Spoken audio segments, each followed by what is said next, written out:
Bom dia a todos. Gostaria de apresentar o professor Marcos Araújo, da Universidade Federal do Pará,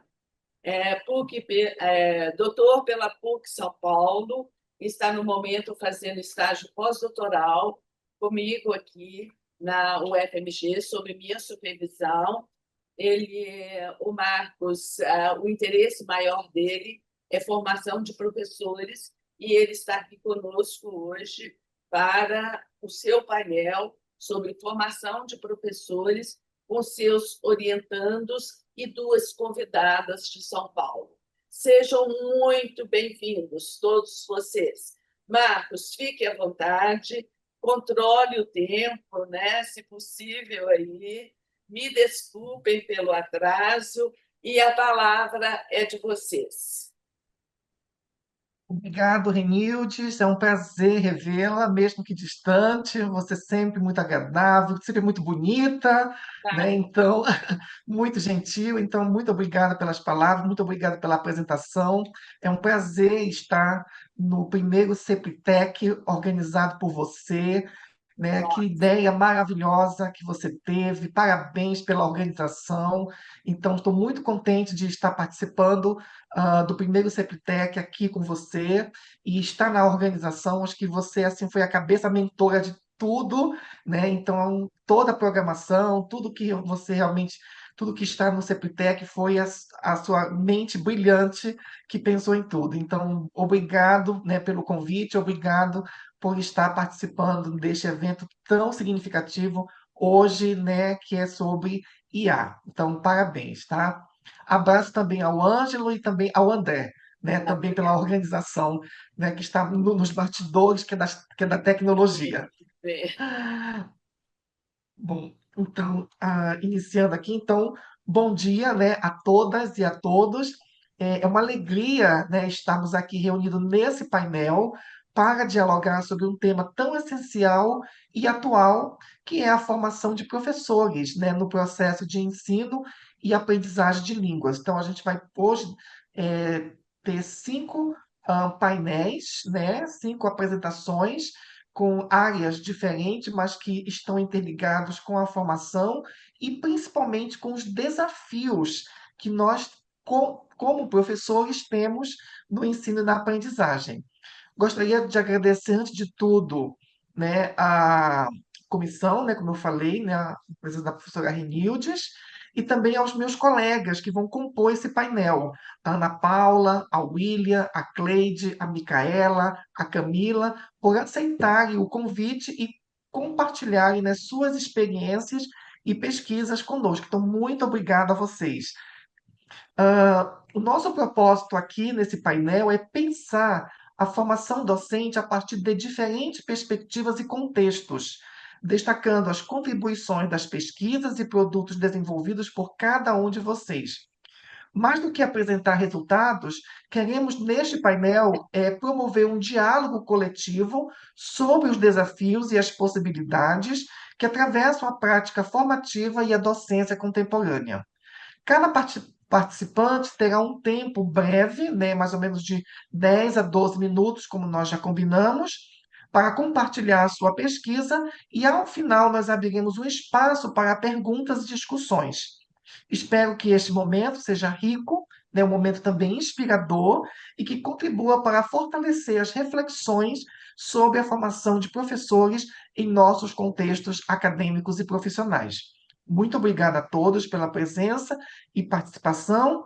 Podemos então dar início à primeira apresentação. Então, vamos começar no momento com a apresentação da Ana Paula. Ana Paula é doutoranda no PPGL, né, de Letras da UFPA, orientanda da professora Valquíria Magno.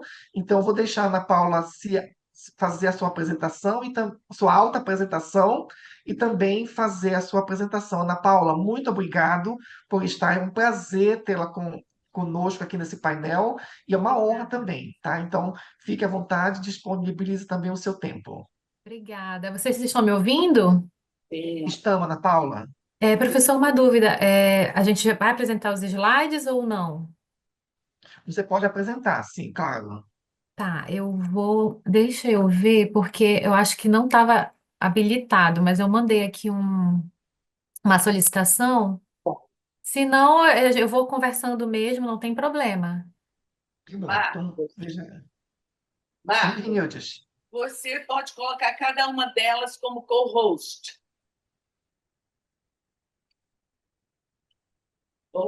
Deixa eu ver se o Ângelo coloca elas como co-host. Que bom. Obrigado.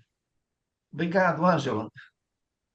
Bom, enquanto isso, eu gostaria de agradecer a participação aqui no primeiro seminário de pesquisa em linguagem e tecnologia, agradecer ao professor Marcos, que foi o meu orientador no mestrado, mais uma vez orientador, sempre orientador, né? Porque a gente se encontra aí na academia, na vida profissional, mas aquele carinho de mestre continua, né? Então. Eu estou agora fazendo doutorado no programa de pós-graduação em letras pela Universidade Federal do Pará. Como o professor Marcos falou, a minha orientadora é a professora querida Magno, professora Valquíria Magni Silva.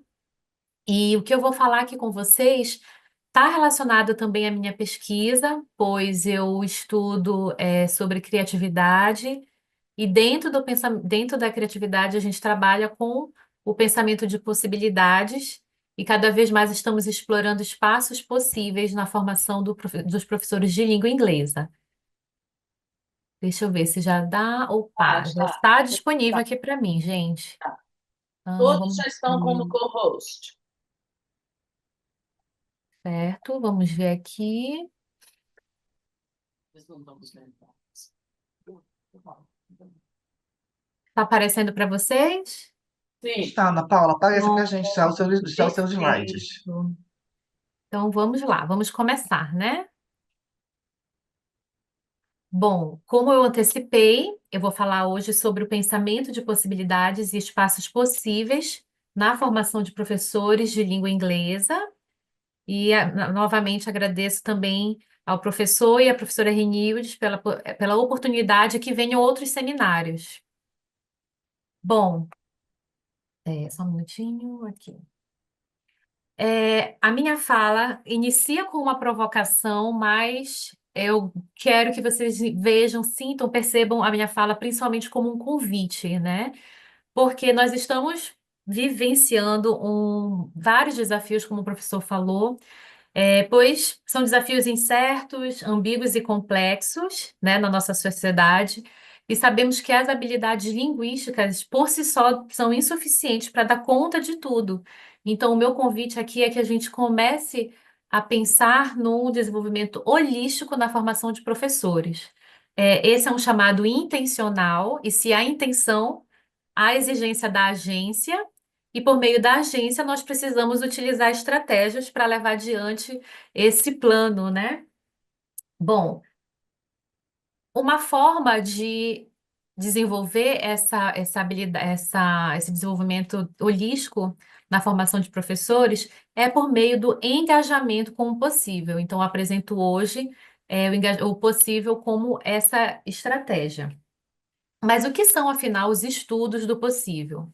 Bom, os estudos do possível é um campo de pesquisa que tem sido investigado principalmente na psicologia sociocultural e ela estuda como as diferentes perspectivas desses atores que estão envolvidos dentro de um contexto, no nosso caso, do ensino e aprendizagem de língua adicionais, como essas perspectivas dialogam. E a partir desse diálogo entre a minha forma de ver e a forma de outros professores e alunos veem, pode nos dar gatilhos para criar, que sejam novos currículos, que sejam diferentes formas de dar aula, diferentes formas de aprender. Então, Glaveno, ele fala que os estudos do possível é esse encontro entre perspectivas como espaço de emergência, situado no ponto de encontro entre as pessoas, a forma de nós vermos e agirmos no mundo, tá? Os estudos do possível, eles buscam entender como percebemos essa diferença, né? Essas diferentes formas de ver o mundo, que como nós nos tornamos conscientes dessas diferenças e como podemos aprender com elas. Vamos lá, que eu vou deixar mais prático mais adiante. Bom, a criatividade é um meio para explorarmos os estudos do possível, tá? Então, a linguística aplicada, ela nos dá essa abertura de diálogo com outras áreas, é por isso que a psicologia vai aparecer aqui. Então, a criatividade, assim como a imaginação, ela é um processo que explora e expande esse pensamento de possibilidades, de forma individual, em grupos, né? Então, por meio da criatividade, a gente consegue materializar desejos, né, que a gente, ideias que a gente deseja colocar em prática, e a gente também consegue trazer novas possibilidades para aquilo que já é materializado. Então, se desejamos criar um currículo novo, um currículo diferenciado no ensino e na aprendizagem de línguas, vamos dialogar nossas perspectivas e torná-la factível, ou pegar com um currículo já existente e explorar aquilo que é possível a partir dele, tá? Então, o pensamento de possibilidade é uma forma de ver e modificar a nossa vida, é uma forma de projetar futuros fictícios desejáveis e torná-los alcançáveis, e antecipar problemas por meio do planejamento de cenários. Então, o possível ele se torna aí uma ferramenta de planejamento também. Bom, e como desenvolver esse pensamento de possibilidades? Desenvolvendo a capacidade de aplicar o pensamento combinatório, ou seja, o que nós temos de teorias que nos ajudam com o ensino e aprendizagem de línguas, né? E como a gente pode combiná-las e também trazer outras áreas para conversar com elas e pensar em formas diferentes de desenvolver a formação de professores. Ofertar ao educador a oportunidade de mudar a visão do status quo, às vezes a gente fica tão ali cristaliza uma forma de ensinar, e não é isso que desejamos, né? E gerar ideias novas e originais que podem oferecer esse elemento surpresa. Então, imaginem trazer elementos diferenciados para dentro de sala de aula. Então, por meio de experiências criativas que contribuem para imaginar possibilidades desconhecidas, é uma forma de desenvolver o pensamento de possibilidades, tá?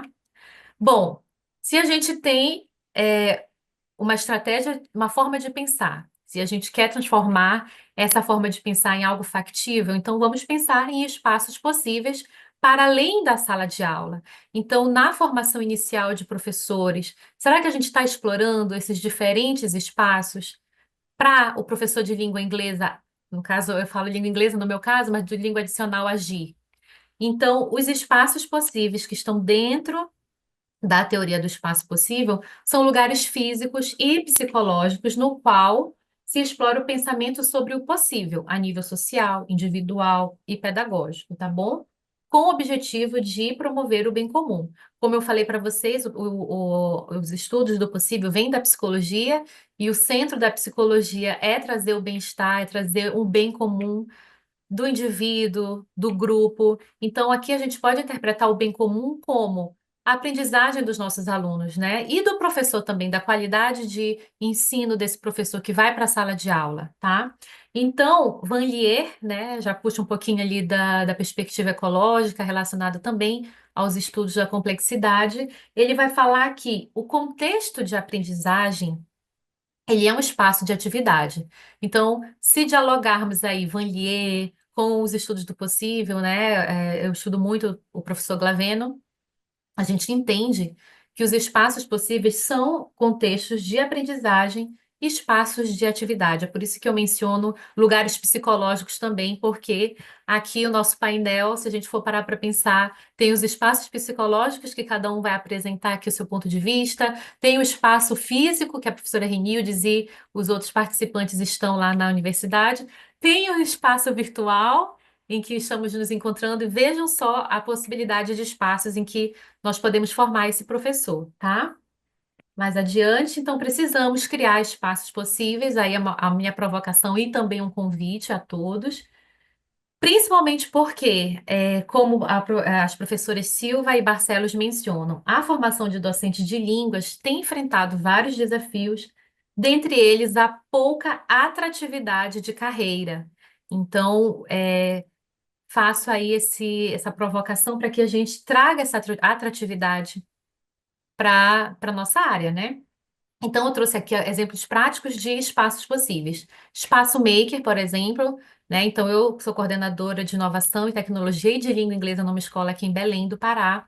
Nós temos Espaço Maker, é um espaço que os professores ocupam, graças a Deus, e exploram os professores de língua inglesa por meio da língua, né? Então a gente lembra aí do Clio, o professor de língua inglesa, nesse espaço, ele vai contextualizar a criação dos alunos por meio da língua, ele vai dar aos alunos essa autonomia sobre como desenvolver um projeto, explorar a língua, e envolve componentes sociais, porque ele vai receber, o aluno vai receber feedback a partir da própria criação, vai receber feedback dos colegas, vai receber feedback do professor.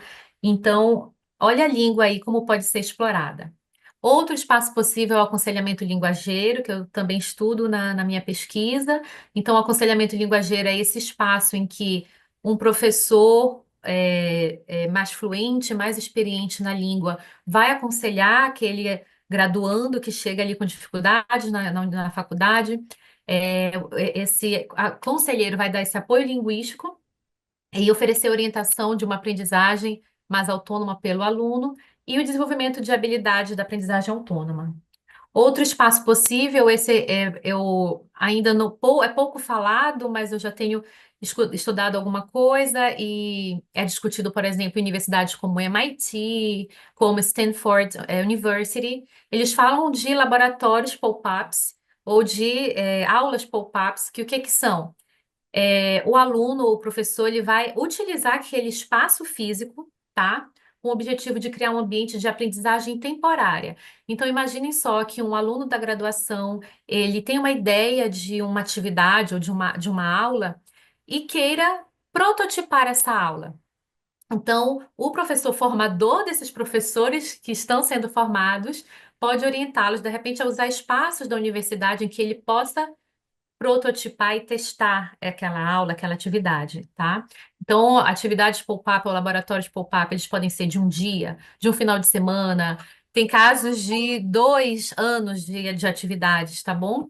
Para que ao fim dessa experiência ele possa apresentar algo tangível. Então, vejam como a criatividade percorre todos esses espaços, tá? Então, esses laboratórios pop-ups ou aulas pop-ups, elas facilitam essa construção de soluções em torno de um determinado problema. Bom, gente, 10 minutos é tão pouquinho, né? Dá vontade de ficar falando mais, mas as minhas considerações finais é que o pensamento de possibilidades e a criação intencional de espaços possíveis emergem como estratégias, tá? Para a formação holística de professores de língua inglesa, transformando o possível em uma ferramenta de ação. Ambientes como makerspaces, aconselhamento linguageiro, pop-up labs ou pop-up classes, né? Atuam como espaços possíveis para a exploração de novas perspectivas. Então, quando a gente fala de formação de professor, não queremos pensar apenas em sala de aula, não queremos pensar apenas no muro da universidade. E são espaços que podem explorar novas perspectivas, renovando essa atratividade e o propósito da carreira docente. Meu muito obrigada. Aqui está o meu QR Code, se alguém quiser me seguir no Instagram. Obrigada. Paula, a gente que agradece, né? Muito obrigado pela tua apresentação, realmente muito esclarecedora. Parabéns também à sua pesquisa, né? Gostei muito, você, como sempre, muito disciplinada, né? Então, a Ana Paula me orientando do mestrado, agora orientando, né, da Valquíria. Então, assim, a gente vê o teu crescimento, né, nesse percurso. Então, que bom poder te ouvir hoje, nessa manhã, tá? Então, a gente vai voltar a falar ainda. Então, fica aí, por favor, não vá embora, que depois vem as nossas discussões, tá? Obrigada, Ana Paula, pela tua linda apresentação.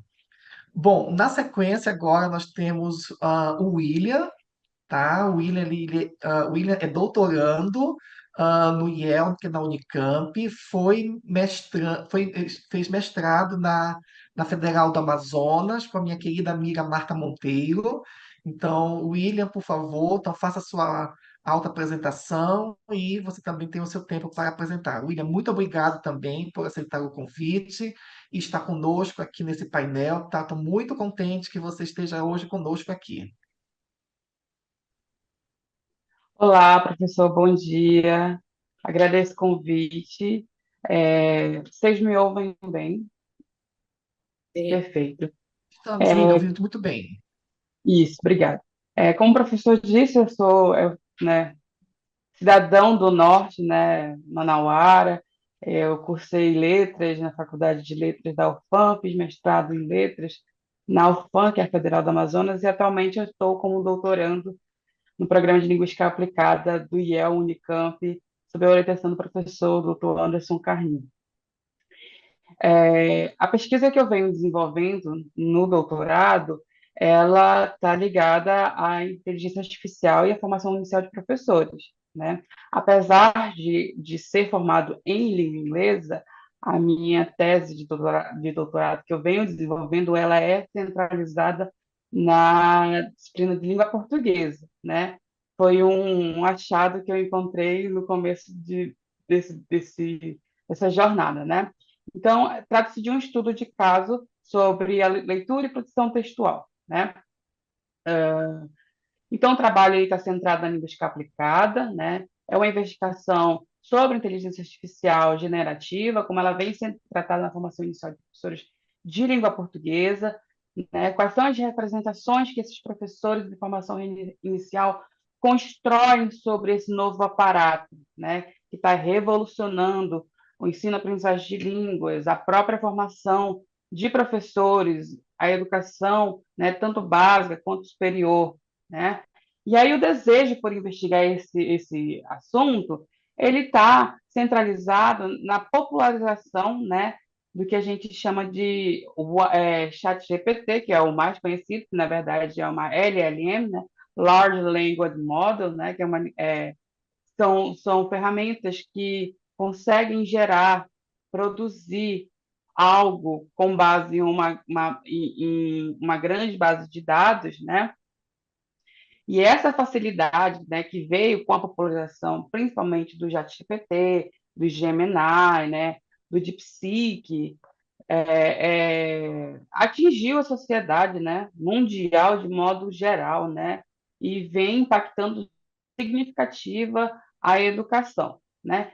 E aí, como bem lembra Tardif, a formação do professor ela não é linear, né? Ela é, sim, pautada por diversos aspectos que a sociedade exige da nossa formação, né? Então, para realizar a pesquisa, eu adotei, né, como questão norteadora, principalmente dois questionamentos. Quais são as representações que esses professores de formação inicial constroem acerca da inteligência artificial?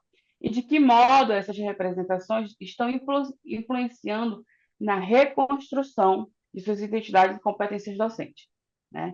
O outro aspecto, que é um pouco mais específico, ele vai tratar de como que a inteligência artificial, né, nessa formação, ela reconfigura as práticas de leitura e produção textual, né?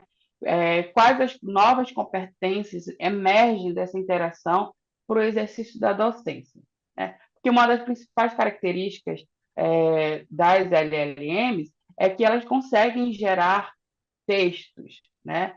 Atualmente, eu vou falar mais para frente, mas a minha pesquisa eu estou citando, né, a princípio, nessa perspectiva de desenvolvimento por hora. Depois a gente vai se voltar mais para a parte de representações e tudo mais. Então, nesse sentido, o objetivo é investigar as representações concebidas pelos professores de língua portuguesa de formação inicial acerca da inteligência artificial generativa, né, e o processo de reconfiguração de suas práticas de leitura e produção textual, identificando as influências dessas representações na reconstrução de suas identidades e competências docentes. E aí, ela, né, para dar evasão, né, e palpar mais claramente a pesquisa, elaboramos alguns objetivos específicos, que na verdade são mapear as representações, crenças, expectativas sobre a IAG, né, construída pelo contexto, né, pelos participantes da pesquisa.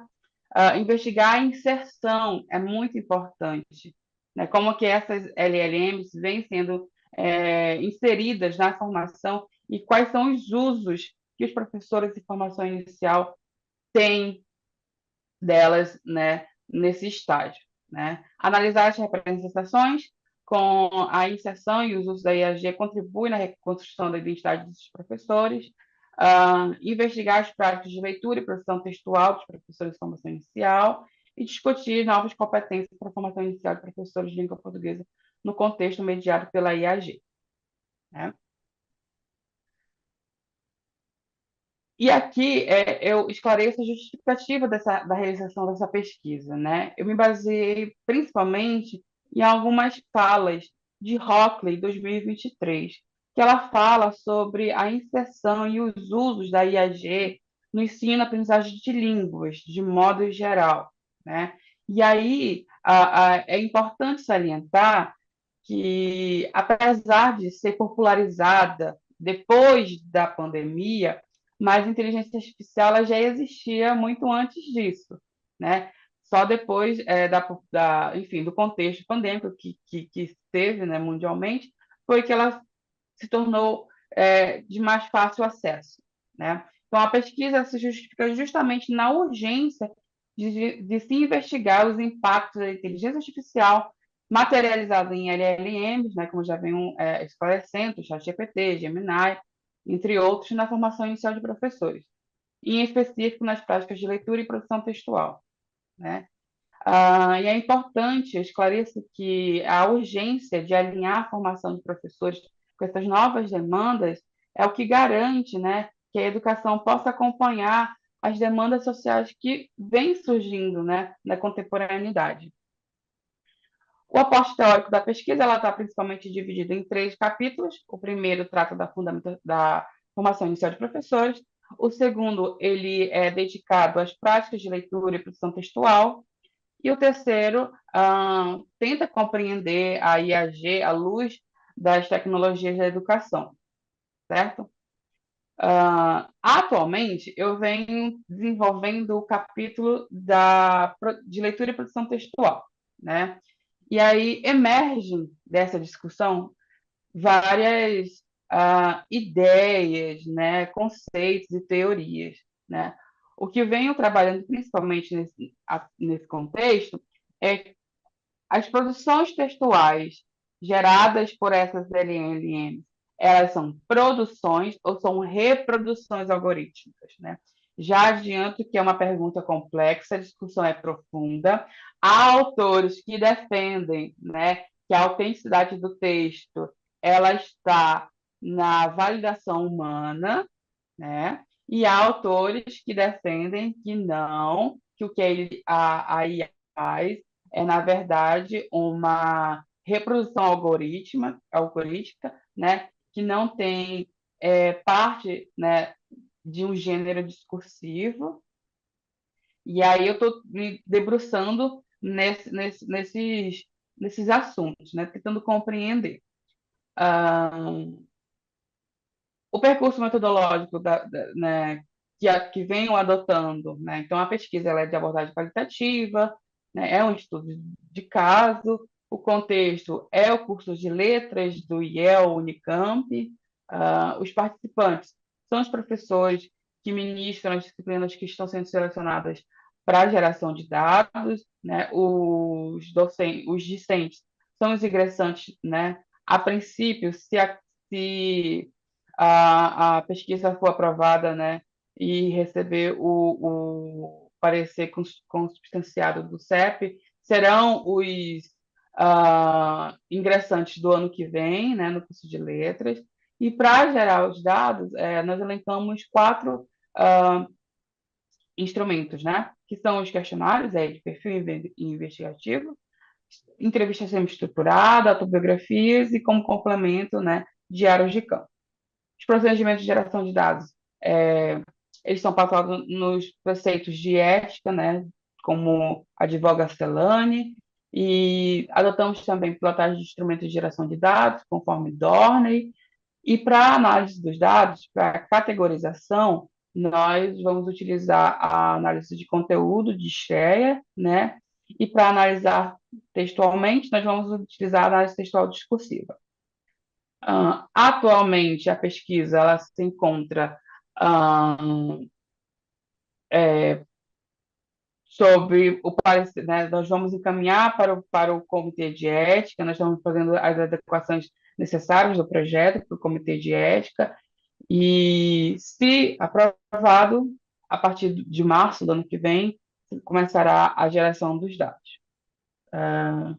caminhando para o final. Eu não inseri um slide de considerações finais, porque a pesquisa ela está em andamento, ainda não é possível ah, emitir um parecer considerando, né, algo em relação à pesquisa, mas sim eu consigo esclarecer ou dar uma consideração a respeito do tema de modo geral. A inteligência artificial, ela é um aparato que veio para revolucionar a educação de modo geral, né? Ela não vai ser eximada, né, tirada, removida do contexto da nossa realidade, né? E aí, me apoiando em Rockley, novamente, cabe a nós, professores de línguas, né, no nosso contexto, investigar esse assunto e tentar trabalhar e abordar da melhor maneira possível em nossas práticas, nas nossas salas de aula, em nossas formações. É, o que eu tenho a contribuir com o painel é isto, fico aberto para discussões posteriormente. Muito obrigada. Obrigado, William, pela tua apresentação. Você vai ter realmente uma bela pesquisa, vai dar um trabalho, mas ao final você vai ter uma bela pesquisa, né? Então, é uma área realmente que me interessa bastante, que é o que você está trazendo, né? Que é a formação de professores com o uso da IA.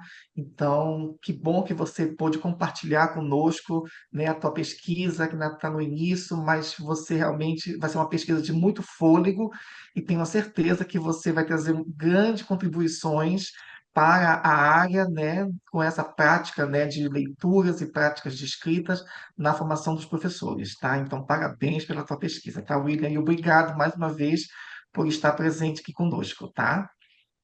Bom, na sequência, vamos agora ouvir a Camila Gervais. Camila, é um prazer conhecê-la, mesmo que virtualmente, tá? Camila vai se apresentar. Camila é doutoranda. Professor, você está mudo.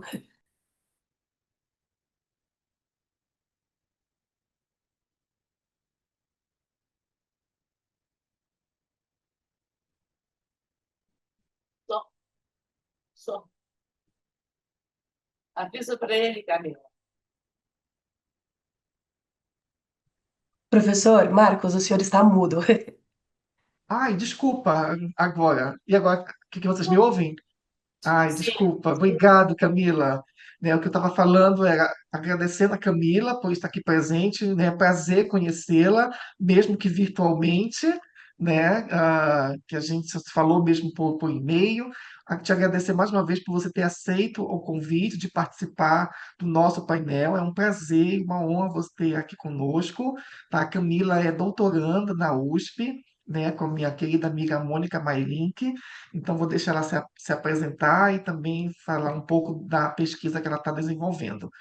Camila, seja bem-vinda e o tempo está com você.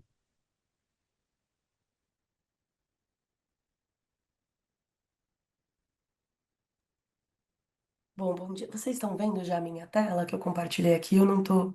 Perdi a visualização. Vocês Estamos, estão vendo Camila. bonitinha a apresentação, né? Então, tá bom, Sim, gente. isso, estamos vendo. Queria primeiro agradecer esse convite, dizer que eu me sinto honrada e privilegiada por participar desse evento, que, como já disseram, é o primeiro, esperamos de muitos, né?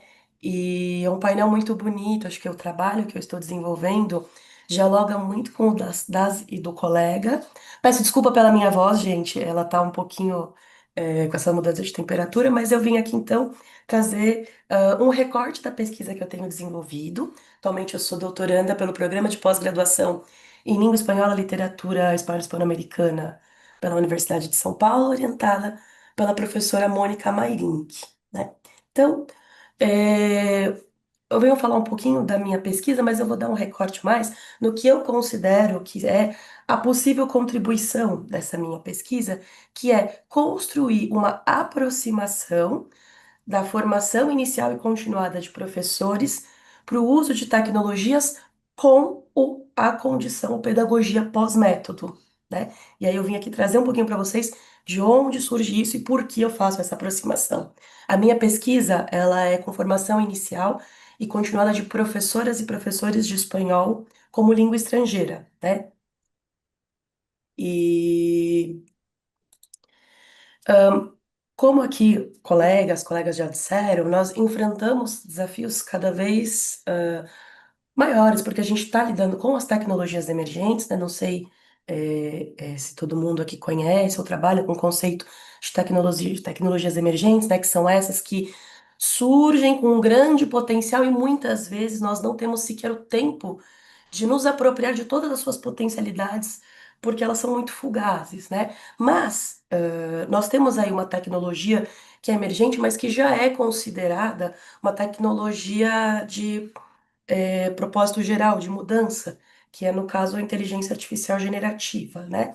Eu não me foco especificamente na tecnologia de inteligência artificial generativa, mas como a gente pensa uma formação crítica reflexiva de docentes para o uso das tecnologias, analisando as suas representações, as suas crenças, seus sistemas de valores sobre essas tecnologias, porque eles vão ter um maior ou menor impacto na sua abertura para fazer o uso ou não dessas tecnologias. Então, é pensar uma formação crítica para o uso das tecnologias, para que esse professor, essa professora, possa escolher qual tecnologia, quando e como usar ou não. Porque acho que também a discussão passa por esse lugar, né? Porque a gente vive esse boom, esse momento, claro, é uma tecnologia que ela veio para ficar, né? Ela já é considerada disruptiva, assim como a eletricidade, mas a questão é a gente também não ceder a essa tecno-euforia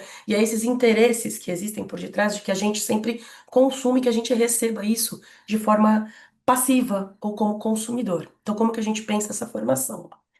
E aí, diante disso, a gente vem trabalhando no grupo de pesquisa Linguagem Virtualidade, com a professora Mônica Marim, assim como outros pesquisadores, com uma proposta de uso de tecnologias ou de formação pensando no uso das tecnologias nesse modelo Tic-Tac-Tep. Não sei se todo mundo aqui está familiarizado. Eu adoro essa sigla, inclusive pela sonoridade, né? Em que a gente pensa um contínuo no uso das tecnologias, essa passagem, em que a gente pensa a TIC como as tecnologias da informação e comunicação, esse primeiro uso que a gente faz, por exemplo, usar um e-mail para se comunicar, ou usar aqui uma sala virtual para a gente se comunicar, né? Quando a gente reveste isso de uma intencionalidade, uma ação pedagógica, a gente faz a passagem para o que seria esse segundo nível, que são as TAC, que são as tecnologias de aprendizagem e conhecimento. Então, é quando eu uso uma tecnologia que não necessariamente foi pensada para um contexto de ensino, aprendizagem, mas eu revestindo ela de uma intencionalidade, uma ação pedagógica, ela se transforma, ela faz essa passagem, né? Então, quando eu coloco aí uma produção que utiliza pedir para os meus alunos produzirem uma redação, um texto usando um processador de textos, ou fazer o próprio uso aqui dos slides aqui que eu fiz, por exemplo, no Canva, nessa plataforma, né? Aqui não, mas, por exemplo, quando eu penso isso para levar para uma sala de aula, ou que eu peço para os alunos produzirem algo. E o que a gente almeja, então a gente já tem esses dois níveis muito consolidados, é o uso como TEP, que é pensar as tecnologias para o empoderamento e a participação. Então, como que a gente faz o uso dessas tecnologias para nos empoderar, o que empodere os nossos alunos e que permita uma participação ativa e crítica, né? E, paralelo a isso, também eu faço uma associação com o que o professor Rodrigo Abrantes da Silva faz sobre a questão dos ambientes cibersociais, os letramentos, né? Então, eu farei também associação ali entre o Web 1, 2 e 3 com esses níveis da TIC e TAC-TEP. Então, dentro do nosso grupo de pesquisa, assim como outros pesquisadores, a gente vem trabalhando com essa perspectiva do uso de tecnologias na formação docente, no ensino-aprendizagem de línguas. E aí, então, onde entra a questão da minha pesquisa?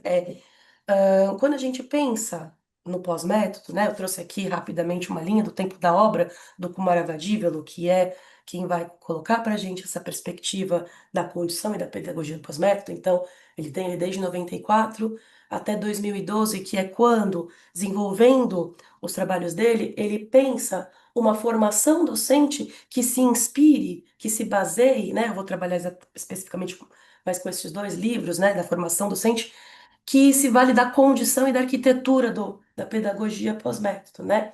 E aí eu trouxe aqui por que que eu faço essa relação. Então, eu trago para vocês de onde parte essa associação que a gente faz de pensar o uso das tecnologias com o pós-método, porque eu vejo que o apelo que a gente tem hoje em dia para o uso das tecnologias se assemelha muito àquilo que, quando o Kumaravatimana senta as bases do pós-método, se falava sobre os métodos, né? Então, de que existiria o método que seria o melhor e o mais efetivo para ensino. E hoje, quando a gente pensa em tecnologias, existe essa preocupação de qual é a tecnologia que vai funcionar melhor na minha aula, né? Qual é a melhor tecnologia? Como se houvesse uma tecnologia ou uma forma de trabalhar as tecnologias que fosse a melhor e estivesse aí esperando para ser descoberta, né?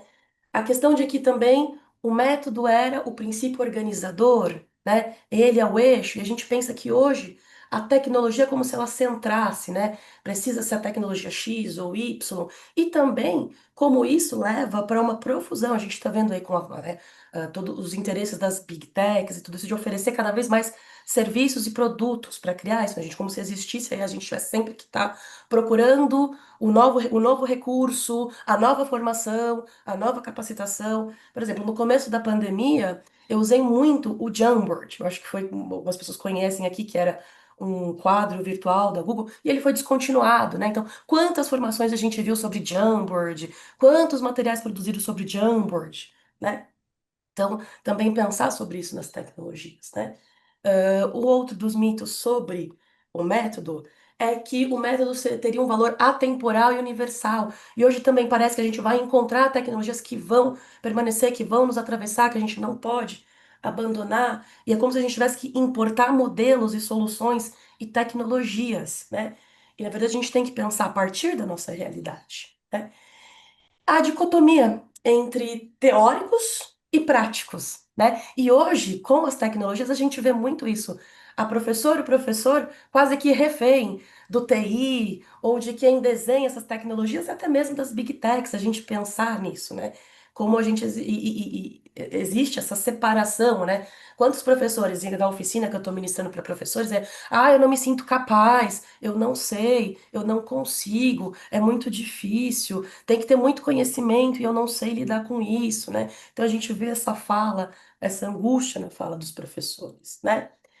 E o mito de que a tecnologia seria neutra, não teria motivação, perdão, o método, e aí já até, né, o ato falho, mas é como se a tecnologia fosse neutra, né? E a gente tem até a gente fala dos vieses da tecnologia, sobre alucinação, mas a gente também tem o nosso viés cognitivo, em que a gente tem uma tendência a acreditar que a tecnologia ela é neutra, né?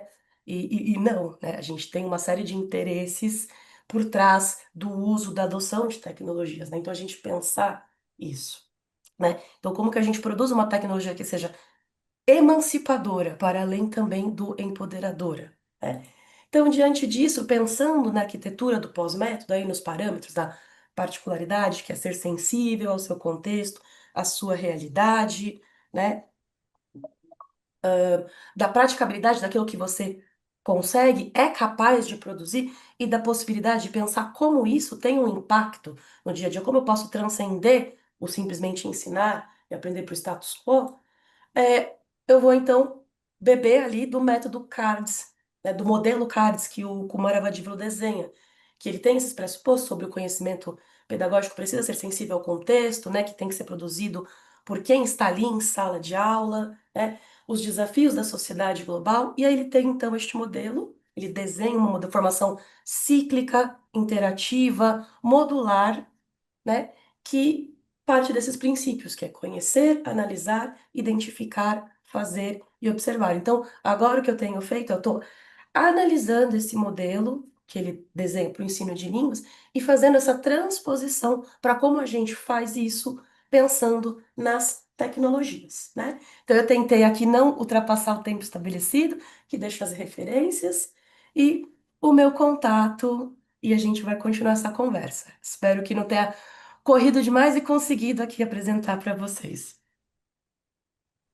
Obrigada, Camila, pelo teu por respeitar o tempo, né? Parabéns também pela tua pesquisa, você e a Mônica, né? Também vai ser um trabalho muito bonito que você está fazendo. Então, tecnologia sempre assim, a gente nada de braçadas, né? E tudo é muito cíclico, como você falou, né? Então, as coisas sempre estão mudando. Então, você com certeza vai ter uma bela pesquisa. O pós-método é uma área também que muito me interessa, né? Na dissertação da Ana Paula, ela trabalhou o pós-método, não foi, Ana Paula? Então, assim, Ana Paula, foi uma descoberta muito interessante quando ela trouxe o pós-método, que a gente realmente começou a entender e a estudar essa área que ainda talvez seja tão pouco estudada aqui no Brasil, né? Então, você com certeza vai nadar de braçadas também no seu referencial teórico. E parabéns mais uma vez, tá, Camila, pela sua pesquisa. E obrigado por estar aqui conosco. Bom, na sequência, agora, depois a gente vai retomar tudo isso, todos esses pontos. Agora é a vez da Cleide, né? Cleide, ela é doutoranda aqui no programa de pós-graduação, que é o nome extenso, né? Criatividade, Inovação e Metodologias de Ensino Superior, né? Que é o PPG-CIMES. Cleide é minha orientanda de doutorado, ela foi me orientando no mestrado, agora ela não contente, né? Ela está comigo de novo, que é no doutorado. Então, é a minha primeira orientanda de doutorado, então, assim, também é um prazer ter aqui você, Cleide. Obrigado por ah, estar conosco. Vou deixar você se apresentar e também você apresentar também a sua pesquisa, tá bem? Então, a fala é com você. Obrigada, professor. Bom dia a todos e a todas. É um prazer enorme estar aqui com vocês. Eu estava ouvindo as pesquisas, né? Encantada, sim, com o trabalho que vocês estão desenvolvendo. É uma honra muito grande estar aqui, né, com o professor Marcos, que é o meu orientador, foi meu orientador do mestrado, agora do doutorado. Eu me sinto muito honrada de ser orientanda desse magnífico professor. Então, muito obrigada, professor Marcos, pelo convite e obrigada pela parceria de sempre. É sempre um prazer trabalhar com você. Vou compartilhar minha tela com vocês. Só me confirmem se vocês estão vendo. Tá aparecendo aí para vocês? Tudo Estamos, certo? Cleide, aparece. Certo. Estão conseguindo ver o modo de tela cheia? Estamos, aparece sim, está tudo certinho. Ótimo, obrigada. Bom, gente, então eu quero compartilhar com vocês um pouco sobre a minha pesquisa. E a minha pesquisa ela ainda está em estágio inicial, porém o produto já está em desenvolvimento, né? Então hoje eu quero focar mais, né, no produto, o que que a gente tem feito e quais são esses impactos iniciais da implementação desse projeto. Tá? O tema da minha pesquisa é Access for Teachers, é uma formação online alinhada à BNCC para desenvolver oralidade e prática docente de professores de língua inglesa, tá? O que que é o programa, né? O que que é essa formação? É um curso de formação continuada voltada para professores de inglês, né, da rede pública de todo o país. Então, ele está acontecendo a nível nacional. Ele é um programa implementado pela ACBEP, então a minha função dentro da ACBEP, que é a organização implementadora desse programa, eu faço parte da coordenação pedagógica, mas também eu desenvolvi a trilha formativa desse programa. Então, toda a trilha formativa do qual esse programa ali adotou, né, para a implementação dessa versão nova do Access. Eu sou a responsável, né, por essa trilha formativa. Ele é um programa implementado pela ACBEP, mas ele é financiado pela Embaixada dos Estados Unidos. Então, nós recebemos o recurso da Embaixada para implementar esse programa. O foco principal desse programa é o desenvolvimento linguístico e pedagógico desses professores. Qual a nossa motivação? O programa Access, gente, ele já existe a nível global. Então, ele não é um programa inédito no Brasil, ele é um programa que existe em vários países, com foco no desenvolvimento linguístico de professores. Então, dentro dessa versão brasileira do Access, nós temos a total liberdade de adaptarmos o programa para as necessidades do nosso público-alvo. Então, foi a partir, né, desse dado de que o MEC, né, estima-se que 85% dos professores que dão aula em escolas públicas hoje, eles não dominam o idioma. Ou seja, eles não têm fluência na língua inglesa. E foi a partir desse dado em que eu comecei a pensar, né, e a me questionar o qual seria uma habilidade ou a habilidade mais necessária para um professor de línguas, né? E a gente vem pensando sobre quão importante é essa fluência para esses professores, né? E como a fluência pode, no futuro, né, decidir se a metodologia ou a aplicação do que o professor está fazendo em sala de aula vai ser eficaz ou não. Então, foi a partir desse dado de entender que esses professores, né, 85% não têm fluência na língua ou no idioma. Qual o nosso público-alvo a partir desse dado? São 320 professores de inglês da rede pública a nível nacional, que têm proficiência nível A1, A2 e no mínimo 3 anos de experiência em sala de aula. Esse é o nosso público-alvo, né? Esses 320 professores, eles fazem parte de todas as regiões do Brasil. Então, nós temos professores de todas as regiões do Brasil e de vários contextos diferentes, inclusive professores de comunidades quilombolas, professores do interior, de comunidades ribeirinhas. Então, nós temos um público muito diverso que hoje fazem parte, né, dessa proposta, né? E qual que é a questão foco aqui? Né, para a proposta desse projeto. É como que o Access, né, como que esse programa, ao priorizar a oralidade, as metodologias ativas alinhadas à base, pode configurar um modelo inovador de formação didático-pedagógica que transforma a prática docente, né, desses professores de inglês e produz um impacto sistêmico na educação pública brasileira.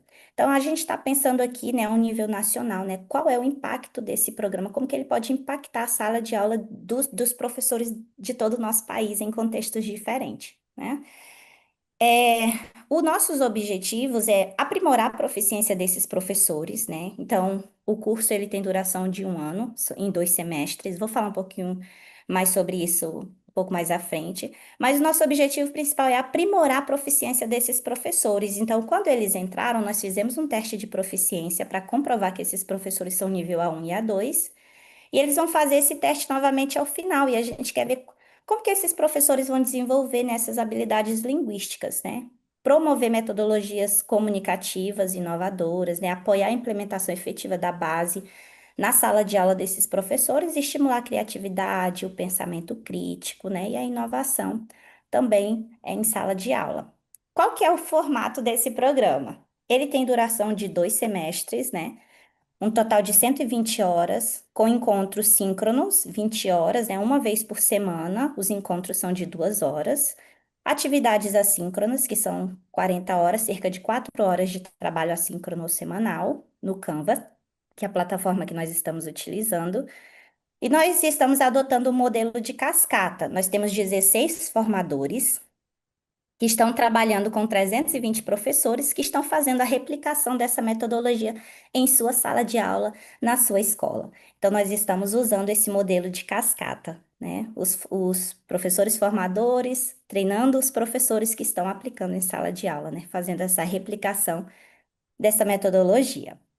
Os princípios centrais dessa pesquisa, gente, é o alinhamento à base. Então, o que que nós fizemos? Nós utilizamos 5 pilares estruturais, né, de língua inglesa, que são os cinco eixos da base para o ensino de língua inglesa, oralidade, que é, na verdade, uma habilidade transversal. Então, nós estamos trabalhando leitura, trazendo oralidade, para a leitura, para a escrita, para esses conhecimentos linguísticos e para a interculturalidade. Então, a oralidade é um pilar transversal a todos os outros, né? O empoderamento docente, foco no desenvolvimento linguístico e nas práticas metodológicas, e a metodologia comunicativa, abordagens práticas, interativas e mão na massa. Essa é a proposta. Então, nós adotamos, na trilha formativa do programa, os 5 eixos da base como eixos norteadores do programa, né?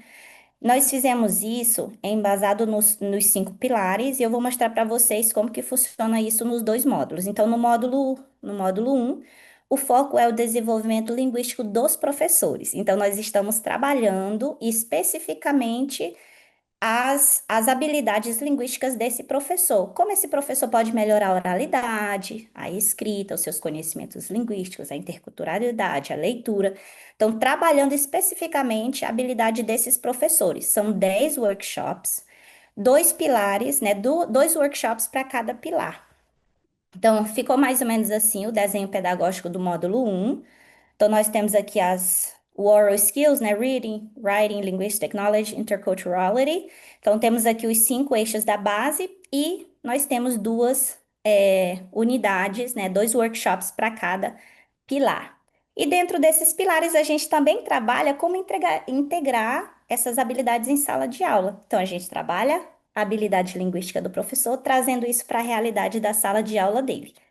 No módulo 2, o foco são as práticas metodológicas, também 10 workshops, né? Novamente, né? Dois workshops por pilar. E o foco aqui é nas práticas metodológicas, né, e na metodologia desse professor, na aplicação em sala de aula, né, em projetos escolares. E nesse a gente desenvolveu aqui um desenho pedagógico em que os professores vão trazer essas habilidades para a sala de aula. Então, módulo 1, trabalha a habilidade do professor. Módulo 2, como o professor vai aplicar isso em sala de aula. Por isso, nós estamos desenvolvendo a habilidade desse professor, mas também a prática metodológica dele. Tá? Quais são os resultados esperados? Nós esperamos que ao final, né, da implementação do programa, os professores tenham mais confiança de usar inglês, né, em sala de aula. Desenvolvendo a fluência, ele terá mais confiança de usar inglês, né, com mais frequência nas suas aulas. Inovação, com metodologias comunicativas criativas, colaboração. É uma rede gigantesca de professores. Imagina, gente, o tanto de troca interessante que pode haver nesse cenário, né? O empoderamento desses professores como agentes de transformação das suas comunidades, né? Nós queremos elevar o padrão do ensino de línguas nas escolas públicas. E a transformação, que é o desenvolvimento profissional e pessoal contínuo desses professores, trazendo um impacto a longo prazo, né? Eu vou mostrar para vocês algumas fotos de alguns encontros. Claro, eu tive que colocar o blur por questões, né, de, de direito de imagem desses professores. Mas esse aqui é alguns dos nossos encontros, né, que acontecem semanalmente, aulas temáticas. Nós buscamos fazer aulas práticas, não aquelas aulas em que o professor vai sentar e assistir, né, e ouvir o tempo inteiro, mas eles têm várias dinâmicas que eles vão fazer da casa deles, né, sentados no escritório, no quarto, mas que eles vão colocar ali a mão na massa para desenvolverem essas metodologias mesmo nesse formato online. Então a gente tenta trazer essa prática para esses workshops. E o que nós temos visto é a aplicação imediata do que os professores estão aprendendo em sala de aula. Nós estávamos esperando que eles iriam começar a aplicar essas metodologias no módulo 2, que a gente vai começar a realmente focar nas metodologias, mas desde o workshop 1, nós já estamos no 5º workshop. Desde o workshop 1, eles começaram a aplicar o que eles estavam aprendendo imediatamente. Eles têm compartilhado isso conosco, né? Então, a aplicação ali em sala de aula, nós temos visto os professores usando as metodologias, usando o inglês em sala de aula, né? O que era o que eles não faziam é, antes, né, da proposta, do projeto. Então, a gente tem recebido vários relatos, assim, semanais de como os professores têm usado e aplicado isso em sala de aula. Nós fizemos um levantamento, né, nós aplicamos, na verdade, um formulário de perfil para entender um pouco melhor a realidade desses professores, as perspectivas, né, os anseios.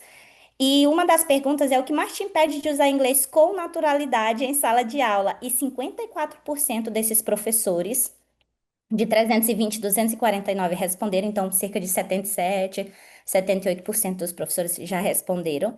Eles falaram que é a falta de fluência, né? E é o que a gente já imaginava. Então, o que tem impedido os professores de usarem mais inglês, né? Ou inglês com naturalidade, com confiança, é essa falta de fluência. E essa é a proposta do programa, é trazer essa fluência para os professores, ajudá-los a desenvolverem a fluência, para que eles tenham mais confiança de usar mais inglês em sala de aula. Então, o que que a gente tem visto, né? Qual que tem sido o retorno desses professores?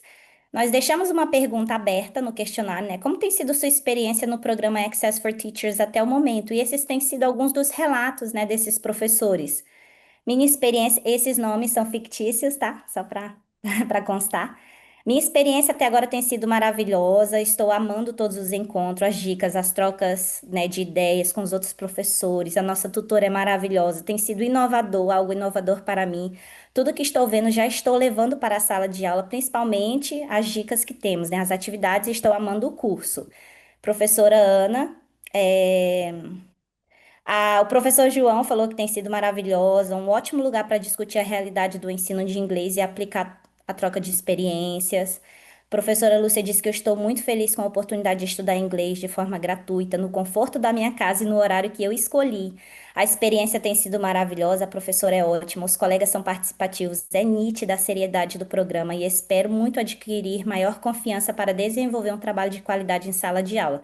Estou engajada e amando cada detalhe. Professora Maria disse que a experiência tem sido extremamente enriquecedora e inspiradora, pois as aulas síncronas têm me proporcionado diversas ideias novas para aplicar na minha prática docente. Elas têm me ajudado a identificar aspectos que posso aprimorar, compreender e como fazê-los, e perceber o que tem faltado nas minhas aulas para torná-las mais completas e eficazes. Sinto-me em casa com este curso, que tem contribuído muito para o meu desenvolvimento, e estou animada com o percurso que ainda teremos pela frente. Então, esses têm sido, né, os relatos dos nossos professores. Nós entendemos a magnitude e o impacto desse programa e nós estamos extremamente animados, né, para dar continuidade à pesquisa e coletar todos esses dados para entender melhor, né, como que vai se dar esse impacto aí a nível nacional. É isso. Muito obrigada. Passei um pouquinho só do tempo. Obrigado, Cleide, pela tua apresentação, pelo teu projeto, né? A gente já tinha conversado, é um projeto bem encantador, né? Que vai fazer a diferença aí nesse grupo de 320, né, professores Uhum. de toda a parte do Brasil. Então, acho que o projeto ganha, os professores, principalmente, são os que vão ganhar com essa formação. Então, você tem aí uma boa pesquisa, né, que vai desenvolver aí, tá? Então, parabéns pela tua Muito obrigada. apresentação e pela pesquisa. Bom, Obrigada. na sequência, nós teríamos a participação da da Micaela. Eu não sei se a Micaela está aqui, né? Que está como Walter Carnieri. Eu não sei se é esse a fala dela, mas eu acho que não, porque a Micaela, então, ela, assim, ela pede desculpa, tá? Por não participar desse painel hoje, que teve uma queda de energia no bairro onde ela mora e ainda não religaram. Né, foi a energia. Então ela pede desculpa e a gente também lamenta por não ouvir a Micaela, que também ela tinha um trabalho assim maravilhoso para apresentar para a gente, tá? Então, infelizmente, ela não vai poder participar. Bom, na sequência, então, assim, a gente teve 4 excelentes trabalhos, né, que trazem perspectivas, né, diferentes, mas que são convergentes em relação à formação dos professores. Então, hoje, a gente ouviu a Ana Paula, né, trazendo para a gente os estudos do possível, né, então, essa tomada de consciência, principalmente do professor, da maneira como ele aprende. A fala do William, também, que foi esclarecedora e encantadora para a gente, em que ele está trabalhando uma pesquisa de IA com os professores de português, né, e olhando as representações, né, deste uso, né, na leitura e na produção textual. A fala da Camila, né, que é a professora de espanhol, em que ela está olhando, na verdade, também essas tecnologias, que ela chama de tecnologias emergentes, né, para a formação desses professores. E a Camila usou uma palavra muito interessante, então, que é bem forte na formação dos professores, que é a questão do empoderamento, né? Então, é fazer com que esses professores realmente se apropriem das tecnologias para usos, né, nas suas práticas pedagógicas. E vimos a apresentação da Cleide, né, que ela está com um projeto da Embaixada Americana na formação de professores, com 320 professores, em que ela tem um grupo em que ela precisa olhar esses professores em que dá fluência e olhar também para esses professores para que eles possam usar essa fluência e esse empoderamento na prática pedagógica, né? Como a Gleide bem falou, né, eles precisam ser agentes transformadores das práticas pedagógicas também. Então, são 4, né, pesquisas que elas convergem na formação dos professores. Hoje a gente vê essa formação muito importante, né, que o professor realmente ele precisa dessa formação. E aí, como a gente começou um pouco atrasado e a gente já extrapolou o nosso tempo, mas a gente está compensando o que a gente começou, eu tenho uma pergunta, né, que talvez olhando para esses 4 trabalhos maravilhosos que foram apresentados nesse painel, e aí uma pergunta para a gente poder pensar, e aí fiquem à vontade quem quiser responder a pergunta, que a gente poderia pensar o seguinte, né, quais são os aspectos, né, que consideram fundamentais para garantir que a formação de professores produza mudanças efetivas nas práticas pedagógicas e não se limite a ações pontuais, né?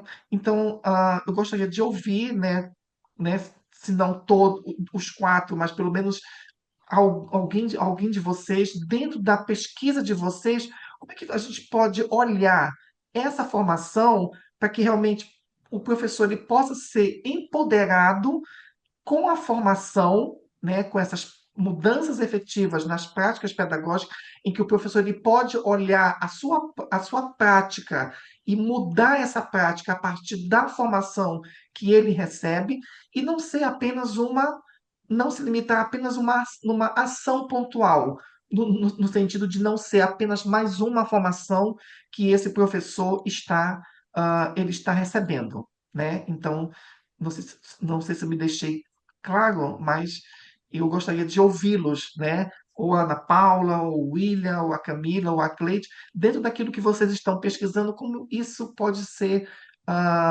encaixado, né? Como pode ser organizado essa formação. Então, a palavra está com vocês.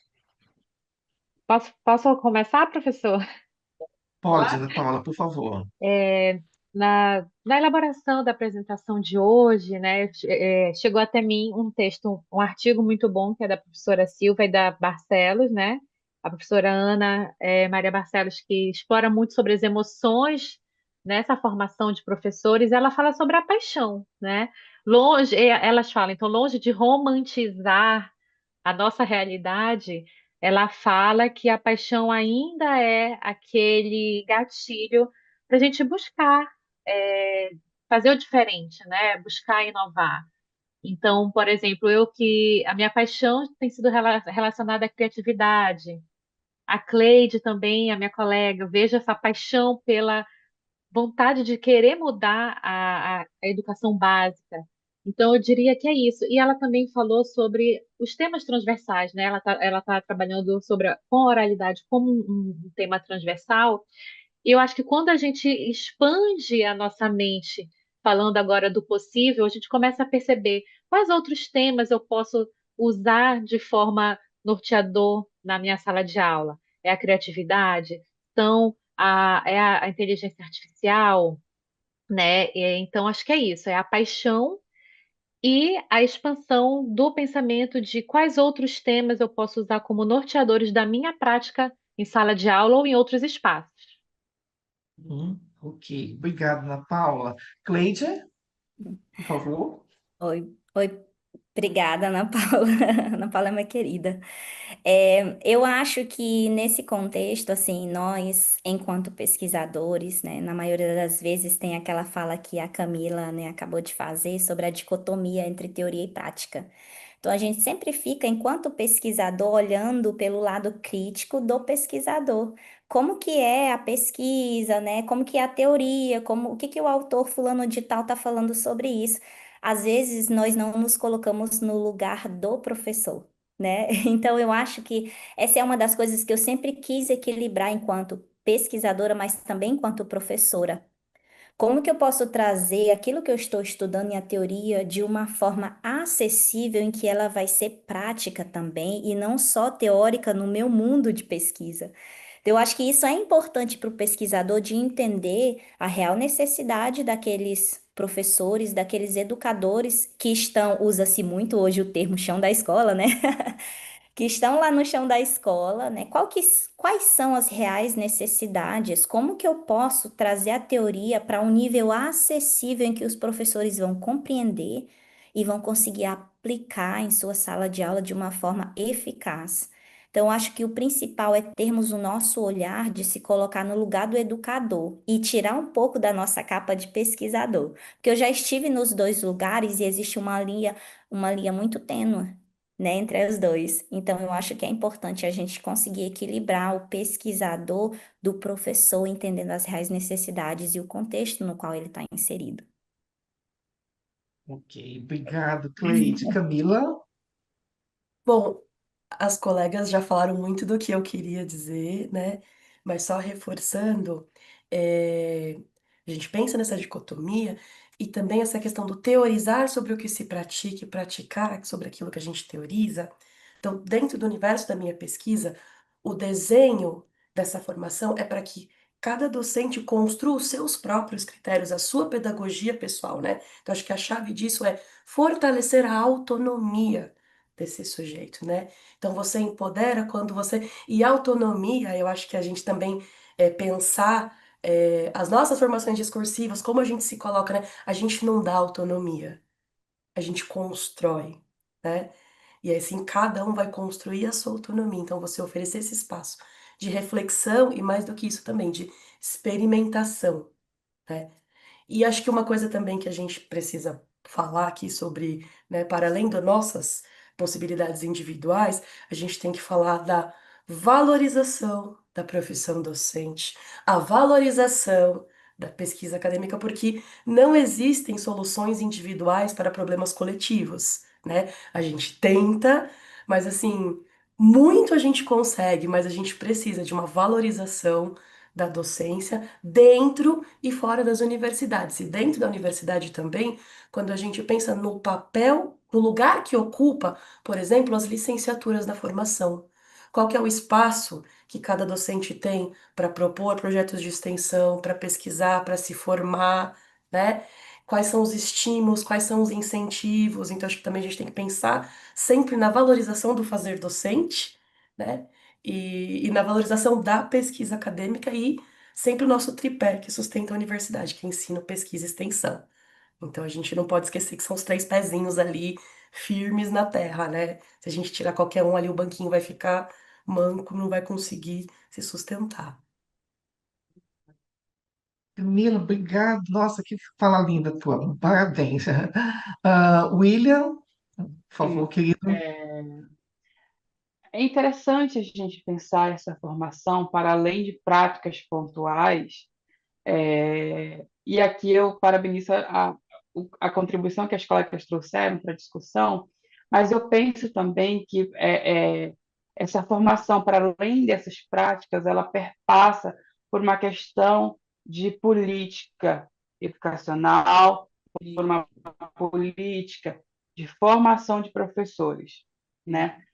Hoje em dia a gente percebe que essas políticas elas são desenvolvidas, mas efetivamente não tem um planejamento para que elas possam ser postas em práticas. Essa semana mesmo, na terça-feira, na disciplina de letramentos, ministrada pela professora Cintia Agra, aqui na Unicamp, nós estávamos falando sobre isso, né? Sobre a questão da decolonialidade na formação de professores, na construção de novos letramentos. Não se tem um planejamento efetivo que consiga dar evasão às políticas que são elaboradas. E aí a gente pensa também nos teóricos que falam sobre políticas educacionais de formação de professores. A política, sobretudo da educação, ela não é uma política que valoriza a educação de modo geral para que ela seja compreendida para além de estágios governamentais do período de 4 anos, né? Cada governante que entra, ele interpreta aquela lei e tenta pôr em prática aquela lei, não, aquela política, tenta pôr em prática com o planejamento que às vezes é descolado da realidade, né? A gente vê que isso se refletiu na BNCC com a imposição do inglês como língua obrigatória, se refletiu no ensino médico, no novo ensino médico, que ainda não tem uma definição muito clara de como tem que ser abordado, né? Então, para além dessas práticas pontuais do chão da sala de aula, né? Para que o professor não se sinta, eu estou na vanguarda, sozinho, lutando essa batalha, precisa ter efetivamente o planejamento para que essas formações estejam mais alinhadas com o que a gente tem na sala de aula, né? Acredito que é também um viés de pensamento para além dessas práticas pontuais. Muito bem, William, parabéns. Nossa, você trouxe também uma questão muito interessante, que é a questão das políticas, né? Então, assim, a gente teve 4 apresentações, 4 falas, muito interessante. E, assim, eu acho que nós, pelo menos aqui nós 4, Renilde também, que trabalha com formação de professores, a gente sempre tem que olhar esse professor realmente com as suas particularidades, como bem lembrou a Camila, né? Não adianta a gente pensar em uma formação de professores global, com teorias, com práticas, mas que a gente tem que olhar esse professor, né, local, ali, do chão da sala de aula, porque as particularidades, possivelmente, do meu público-alvo vai ser diferente da Camila, do William, da Ana Paula, da Cleide. Então, quando a gente olha, vamos dizer assim, joga a luz, né, para dentro dessa sala de aula local, a gente consegue fazer com que esse professor realmente olhe a sua prática, né, consiga avaliar as necessidades, né, as suas limitações e propor soluções, né, para o seu contexto de ensino. E aí a gente consegue ver realmente mudanças, né, mais significativas do que fazer uma formação muito geral, né, e fazer com que esse professor também, né, considere práticas muito gerais.